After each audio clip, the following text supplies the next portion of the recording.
Hi, everybody. Welcome to another episode of Want Beef. I'm with my buddy Josh Liptak. We're gonna discuss churrascaria. Yeah. There's another word. Rodizio. RODIZIO. Say again. It's RODIZIO, I think. I think RODIZIO is like where they just bring you meat or bring you food, and the churrascaria is like a steakhouse. So I think it's like a steakhouse where they just bring you food constantly. So you order the RODIZIO at the churrascaria. Exactly. Okay. So for people, all right. So I guess, everyone's got to know what that is, right?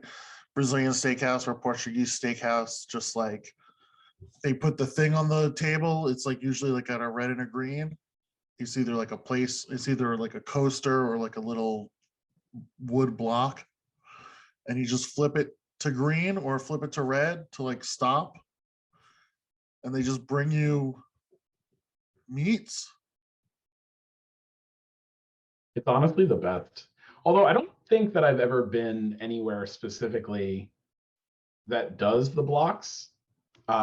I've heard about that, like everyone I know has, unless maybe if they do them at Fogo de Chao, because I've been to Fogo de Chao, but which is like a massive, like it's one of the I guess it's like the Applebees of churrascarias, because there's like Fogo de Chao and then Texas de Brazil, which are both like, I guess like the two big ones. But yeah, but to say the Applebee's of it, maybe that's harsh. I don't know. Yeah, because you're implying that it's not. They're microwaving the beef before you're ever gonna eat. Yeah, there's like a Bud Light special. Maybe not the Applebee's, but just maybe the Cheesecake. I don't know. I don't know what the equivalent is, but it's like a national chain of them. And I don't remember if they do the cube thing, but I've always wanted to experience that, because the way that it works at the ones that I've been to that are like local to me is they just bring the meat over and they're like, you want this? And then you say yes or no. But sometimes they seem like they take it personally. They're like, bacon wrapped pork. And you're like, no. And they're like, all right, just go to the next one. Like, I wish there was like a more obvious way. Well, yeah, the one we went to, they didn't have a thing. They just like come by. They just bring, and then at some point they notice that you're done. I guess the red and green is all right. It's like twofold. One is like kind of like, oh, this is the American probably, right? It's really like, oh, they'll like this little kitschy bullshit. And then the other thing is like, if it's very busy, then they're like not sure. Oh, do we go to that table? Do we not go to that table? Whereas like the place we went to, you had like basically two guys coming and they knew like where they were going, I think. Yeah, they make like circuits. And there's probably like a floor manager who's like, go to that table, go to that one, because they make at the ones around here anyway, they make like these like little like Portuguese sausages. And that's my favorite. Like that's what I love the most. And usually when you're winding down, I'm like, all right, I'm not going to get most of this, but if they come by with the sausages, I'll eat like 4 more of those and then I'll call it quits. And every place I go to, I don't know if it's just, in my head, but I'm always like, all right, as soon as the sausages come by, I'm going to wrap this up. And they just never come. I got to like flag down a guy and be like, hey, can I get some sausages over here? You're not like an asker. I'll ask like the manager or like the waiter if I see him. Usually the guy with the meat, I don't know. I don't know if it's like specific guys with if he controls meat. What meats he grabs. Yeah, because it's not efficient, right? Like unless there's like 5 tables in my area and he's gone to 4, and I know as soon as he's done with me, he's gonna go back to the kitchen. like it's no point to ask him because he's going to continue making rounds in the restaurant. He's not going to stop and go back to the kitchen and bring these sausages. So asking that guy isn't going to get me anything. But if I ask the waiter who's just kind of hanging around, then maybe he'll go to the kitchen and be like, "You sausage guy," you know what I mean? Yeah. And so like, all right, so like what, like other than sausage, so like I'm so bad at it.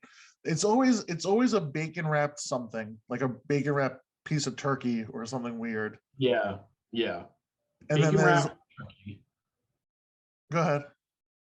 Bacon wrapped turkey. And I don't There's like that.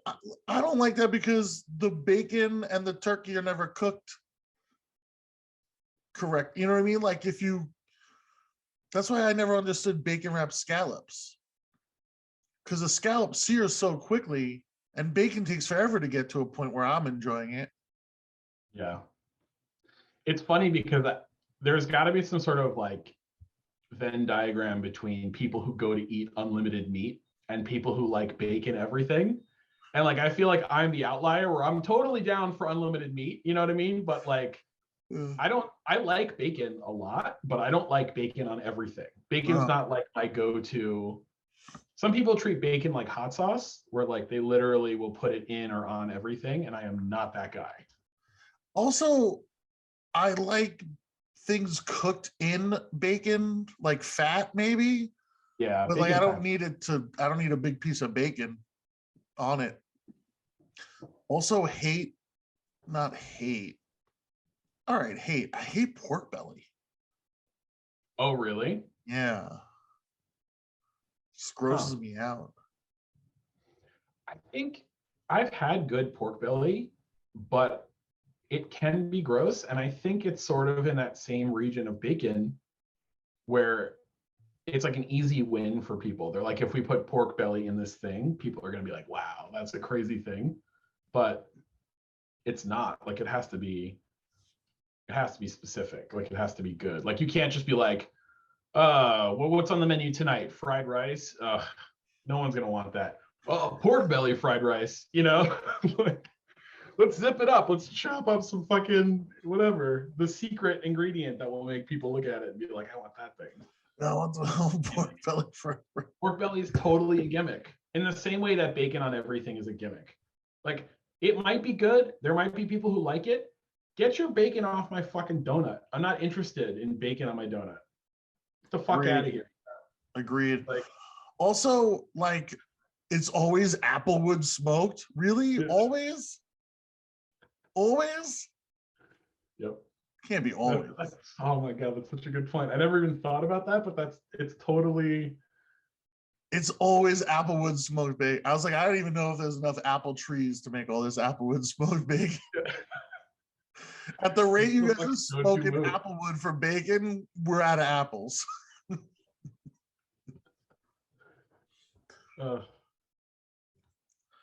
Damn. It's got to be a spray, right? Like they whatever applewood, like mesquite, they have it in like a spray bottle, and they're like, for sure. Yeah. Or like there's a certain percentage. Like as long as 10% of the wood is applewood, we can call it applewood smoked bacon without getting sued. That's another good point. That's definitely the case. Like it's like the composite log you're burning or the charcoal you have is like 1/8. It's been near apple trees at some point. Oh, that's true too. Like it's just charcoal, but it's made from the ashes of applewood. Brutal. All right. Everything's like that, so I would not be surprised. Huh? Everything is like that, so I wouldn't be surprised. Like I'm not into truffle things, but like truffle oil is gross. But if I'm at like a fancy pasta restaurant or whatever, and they're like shaving truffles onto my pasta, then I'll eat it. But that's not the same thing. You know what I mean? I feel like they make up truffle oil just the way they make up like everything else. Like we're talking about the applewood. Like it's. I don't, yeah, like truffles a weird trend I'm not into. Also, like, I just don't think the American palate is into it. You know what I mean? Like, it's not, it's like, I think they force some stuff on us via the cooking shows where like Gordon Ramsay will introduce a trend on Hell's Kitchen and then on Next Top Model Chef and then all the kitchen things. And then like you get to a point where it's like, well, now it's like on every celeb menu and you're like, just not into it. I don't know. I don't know what I'm getting Another at. gimmick. It's Yeah, it's another gimmick. Like every shitty gastropub that you know that opened up in your town buys French fries in bulk for nothing, and then they would have to charge $5 for those fries because that's what the market value is. But if they throw some shitty truffle oil on it, they can charge you $18 for a side of fries, truffle fries. And then everyone's like, oh my God, the truffle fries, they're so good here. They're worth the $18. wow. When have French fries ever been worth anything near that amount of money? Never. You know what I mean? And if you go to other places, like if you go to like the UK or Ireland, like if you go to Ireland where the potatoes are like insanely good and you have fries there, But they're they had a potato everything. famine there though. They did hundreds of years ago, but now they're they have over plenty of potatoes. They're Plenty of over it potatoes, now? and if you have fries, they come with everything, and they're amazing. And they're just like assumed to be part of the meal, like they're with everything, and they're the best fries ever. So, But you have to call them chips. yeah, you do have to call them chips. I like in Europe when you get like the cone of them. Those are like what, like palm frites or whatever. Yeah, and then there's like a little dipping sauce in the cone, and then you just they're perfect. Are those usually like thin? No, Like, they're thick. Are they? They're kind of like, I want to say they're like Five Guys kind of sized fries. Okay, that's decent. We're doing an episode on fries, by the way. Not me and you. There's gonna be a want beef on just fries. All right. I'm very excited. I'll have to tune into that one. But speaking of fries, I know we got way off topic, but just to bring it back to RODIZIO, they always give you, and we do have to revisit the type of meat that they bring. But before they bring you the meat, they bring you just a bunch of sides that are calculated to fill you up so that you don't eat as much meat. Because you're paying a flat rate. You're going there, if it's a good place, like around here where I live on Long Island, like it's like $45 and you get as much meat as you can fucking possibly eat. But they try to trap you by giving you like shitty French fries that are soggy and gross. Or those delicious cheesy breads. Yeah. They bring you salad. They bring you like a side of broccoli. They bring you French fries, and they bring you rice and beans. And like, it's like rice and it's like so obvious, you know? Yeah. It's like here, fill up on this. But those cheesy breads, they'll get you. Yeah, you have to have self-control. Yeah, and I don't, which is why I'm at a RODIZIO to begin with. Fair enough. They'll bring over, so it's like prime rib, right? There's always like a prime rib kind of thing. Yeah. There's always like house marinated sirloin, huh? Like a London broil or something. Like that's like a common sort of. And there's always it's like a chicken leg. Yep, there's like a drumstick. There's always like a pork something. Sometimes they wrap the bacon around turkey, and sometimes they wrap it around pork, depending on the cut of meat. Sometimes they have like a pork rib, or like a little one, or like maybe a short rib. Maybe that's like a beef. It's a short rib. Yeah, you're right. Yeah, that's beef short rib. But it's done like short rib needs to be like cooked for hours. Like I can't. The Korean place always has short rib, and I never like it. And I think the RODIZIO short rib I don't like. I get it. And that's the beauty of like the RODIZIO is like you could just be like, nah. Or like you could get one just to try it and then just not get it again because they're bringing you like 10 different things, and you could just kind of keep rotating. I have a weird thing where like, and this comes up a lot because my girlfriend is Colombian and we're always getting like Colombian food, and Colombians eat a lot of soup. And the soup, always, like if you get a chicken soup at a Colombian place, it's got like that whole animal. Yeah, it's got the whole thing. It's got like a drumstick in it. And like for me, I don't like that mental transition where I'm like eating with a knife and fork and then or a spoon and I put it down to pick up a bone. So when you're getting RODIZIO and they like bring over like a chicken leg or a short rib and I have to like transition to getting my hands dirty, it's got to be either I'm doing this like I'm eating wings and I've got my hands involved the whole time, or I'm not involving my hands at all. Really?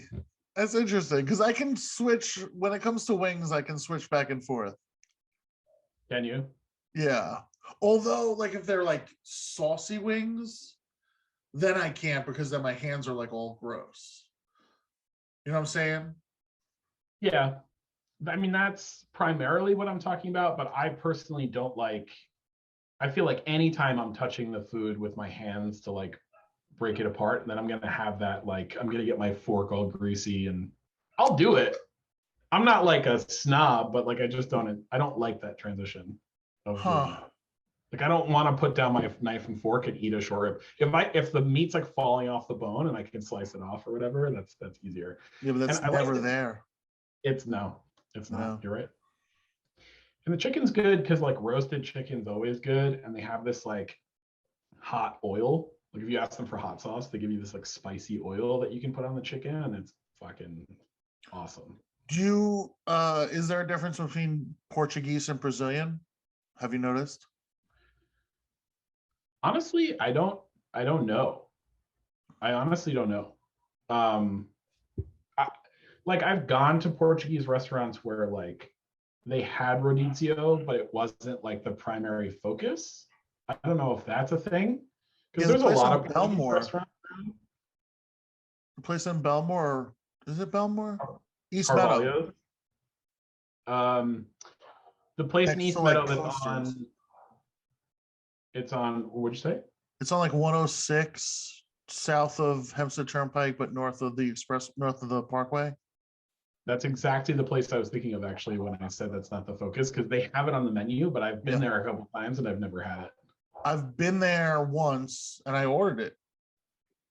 Did you? Yeah, and it was weird because I feel like that's only beneficial to them if it's in bulk. You're probably right. Because like, what they're gonna bring out like a leftover shit. Yeah, like they're gonna bring over like prime rib from yesterday, and I'm gonna be like, no thanks. They're just gonna re-roast it or whatever. I mean, kind of felt like what it was. That place is more of like a family restaurant vibes, and yeah, I agree. It's weird if you go. It's like if you go to like I don't know. It's like you go to like a buffet, and people are just ordering off a menu. And you're like, I don't think I'm gonna eat the buffet food here. Yeah. I'll see that at Chinese places, I think. Sometimes.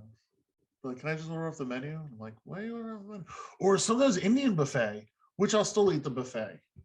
Because Indian buffet will have like the lunch buffet, or like someone will be like, no, I want, you can't get samosa on the buffet at an Indian buffet. That's fair. And the Indian buffet is like, I like a spicy vindaloo. So I like spicy shit. And the buffet has to kind of appeal to everybody. So there will be spicy things there, but it's not like I want them to like ruin me. You know what I mean? I want it to be a brutal experience. Do you say when you're like, because I know I go like, I'll be like, yeah, I want it spicy, but I want it like American spicy. Will you go in and be like, no, Indian spicy? I never lead with that. Some places will ask you. It's like sometimes people will be like, do you want it brown people spicy or just regular spicy? And if they say that, I'll say I want it brown people spicy, but I'm not gonna be like, I want it like you people eat it. Like, it's too awkward. I'll just be like, I like it spicy. Please make it spicy. And usually that's good enough. Like, how do you guys are gonna eat it? How are you guys gonna do it? Make it like your mother made it, you know? Oh, Tu abuelo, por favor. yo, that was my whole last month. My girlfriend's aunt and her boyfriend came and stayed with us. They're from Colombia, and it was a Tia? great time. But they speak like a little bit of English, but you know, trying to communicate, I don't want to make them struggle the whole time. So a lot of times I was like, estoy muy contento a lot and stuff. Like, tu eres, donde, por favor. Yeah. Like you're just using verbs. Like, what are you talking about? Practically, you just drop all tense out. So I'm Oh. saying like I'm using present tense for past events, and it's like whatever. They get it. They'll It's just figure it out. easier for them to try Yeah. to make fun of me than to try to speak to me. I've done it where I'm like, I'll try, and someone will just be like, dude, just speak English. It's like I'll figure it out. Like you're butchering the language so hard, like I don't even know. Like I'd rather just struggle in your language. I have like a passing or like a restaurant level, I think, of Spanish. It's just like long conversations that's difficult. But I do know enough Spanish that people can't talk shit about me, and that is like the perfect amount. Like I understand they'll have conversations that I'll pipe in, and they're like, the first time they stayed with us last year, they would be talking about stuff, and I would just like interject in the conversation, and they're like, "Wait, he knows what we're saying." Yeah, don't forget. But they're sweet and lovely, so it's not a problem. But if you're on the subway with me, you're, you know. That's great. I had an ex who she was like stationed in Puerto Rico. So she learns like slang Spanish, and then she was like at work one day, she was like up on a ladder, like putting something away, and like two like Spanish kids were like talking about her ass. And she turned around and like cursed them out in Spanish. They're like, like scurry out of the room. Yeah. Like, God, no. I just want to learn how to say, I understand what you're saying, asshole, in every language. You could write a book. In fact, you should write a book and just have that phrase translated in every language. It's good. It's a good coffee table book. Yeah, or like stocking stuffer. Absolutely. We like could be like Rosetta Stone of telling people to fuck themselves. How would that? I don't know. Be I don't know. Rosario Dawson Stone. I don't know. It's not good. All right. That's not good. All right. It's too early in the morning for me to be witty. Yeah. 1 o'clock. What? Yeah. Other than the sausage, I've talked about the sausage on here before. What other than the sausage, what's the also sometimes they have two kinds of sausage. I don't know that I've personally been anywhere that has two kinds of sausages. Sometimes they have, like, there's a Portuguese restaurant near me, and it's a similar vibe to the one that you're talking about in East Meadow, where it's like, I think they have RODIZIO, but it's mostly just people eating like a la carte, whatever, like menu items. And they don't have the sausages. They have chorizo, which is like not my favorite. Like, I don't hate it in stuff sometimes, but like I'm not gonna order like, 5 chorizo sausages and just like pound them down like this. Yeah, I guess, but yeah, chorizo is good though. I like chorizo in stuff. Definitely in stuff. It has a good like. But also, is like Portuguese chorizo going to be different than like? I feel like when I'm at the Loves on I-35, the chorizo, egg, and cheese taco is going to be different kind of chorizo than when I'm at. I think this item, I think they probably just get their meat somewhere, and where whoever their supplier is doesn't carry that. So they just get like regular chorizo because it's like regular or whatever Mexican chorizo, or I'm sure there's loads of different kinds, and I'm sure there's somebody who knows a lot more about it listening who's fucking freaking out right now. But like they have like the Mexican style chorizo that you have in like an omelet somewhere, and not like the Portuguese sausages, which are like a completely different. Yeah, so those, I feel like the sausage is like a cured meat where you can just like slice it off and eat it, eat it cold, Yeah. and like you don't want to put that in your gumbo or whatever. And No. then the Mexican chorizo is like just like an Italian sausage almost, where you can like cut the skin and like make it a scramble. It's funny because like from a consistency perspective, you're right. But I was about to say the opposite. Like the Portuguese sausages, which are like snub nose, like little sausages, I could see you slicing them up and like putting them in like a bowl of pasta. Oh, I'm talking about the actual chorizo. Yeah, like you're talking about like the texture of like you could crumble up, you could cut off the skin and like crumble up chorizo. Yeah, but I was thinking like, the Portuguese sausage that you were talking about earlier, that is like that also, yeah, right? We're talking about, I think we're talking about two different things. maybe we were. Wouldn't be the first time. Yeah, I do love those. I do love those Portuguese sausages, man. I mean, I'm a big sausage guy in general. I'm a big sausage guy. I'm a big sausage guy in general. You and those sausages. I don't know. I'm always down to try a new sausage, but I don't know. It varies for me. Like I don't like kielbasa. I really like Italian sausage a lot. So if it's similar to that in any way, I'm down. But if Sweet or hot though? hot all day. Hot. I'll take sweet if there's nothing else, but Yeah. you could always make something hot, but hot all day. No contest. Does every culture have a sausage?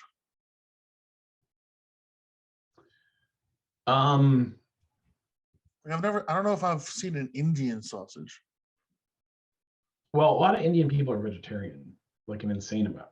And that's not obviously not everyone, but I feel But that'd like be like a goat sausage, right? I don't know. I wish I knew. Yeah. I think I need to do a sausage episode. Yeah, they Find eat like something goat and lamb, and I just don't know if those meats are like conducive to making a sausage. Usually it's like pig or it's like pork or beef, right? And sometimes chicken if you're So why trying not? to watch cholesterol. So why not lamb?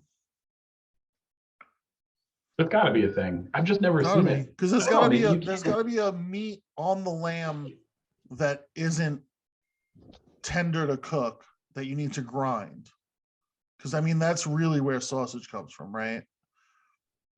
Is it a storage problem or something? Like I thought it was I think it's storage is one reason, and then the other is like it's too tough to cook quickly, so you grind it and then you can cook it quickly. you use like we're sort of getting way off topic, but you use like the intestines of an animal to like make the sausage casing, and I don't know, does it better if it's hotter or colder? Like I know cold, like European places, like every European country has sausage, but does that translate to like warmer climates? I don't know. What part of the animal is haggis?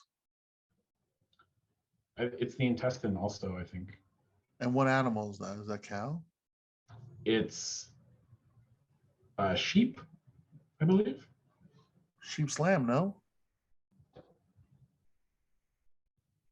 Yeah.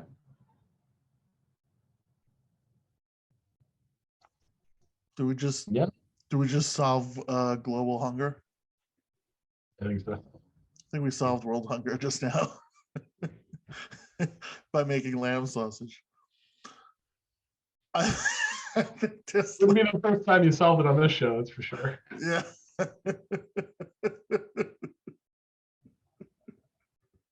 All right, everybody, go out there and slaughter a lamb for world hunger. We're the we're the code. Any final thoughts on churrascaria?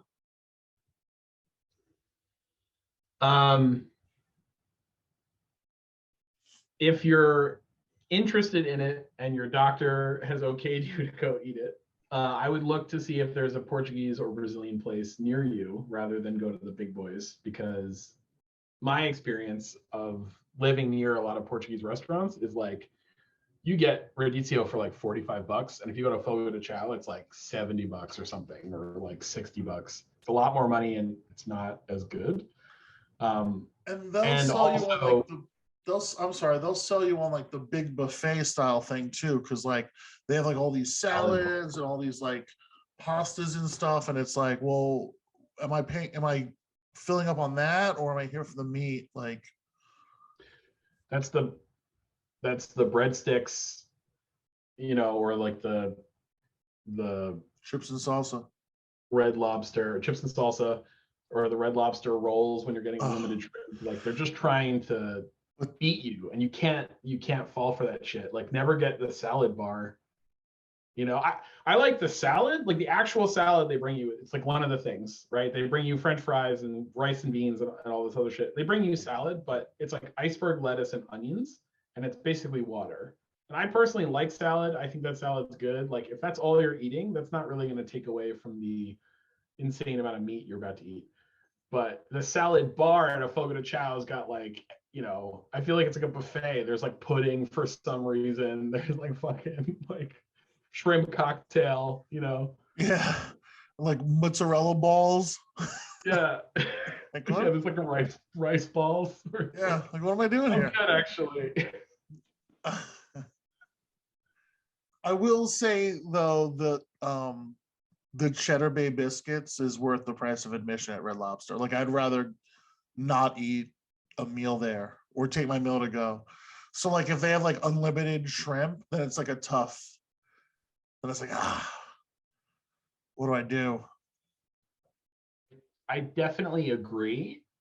And I actually don't really go to Red Lobster often. I haven't been to one in a long time. The Cheddar Bay biscuits are by far and away the best thing they have. But I think if your goal is to go there and eat it as much shrimp as you can, I think it's not financially responsible of you to eat Cheddar Bay biscuits, at least not more than the first basket. You want to like just eat that first basket and Oh, everyone doesn't get their own basket. Because if you're eating 2 plates of shrimp, that's not unlimited shrimp.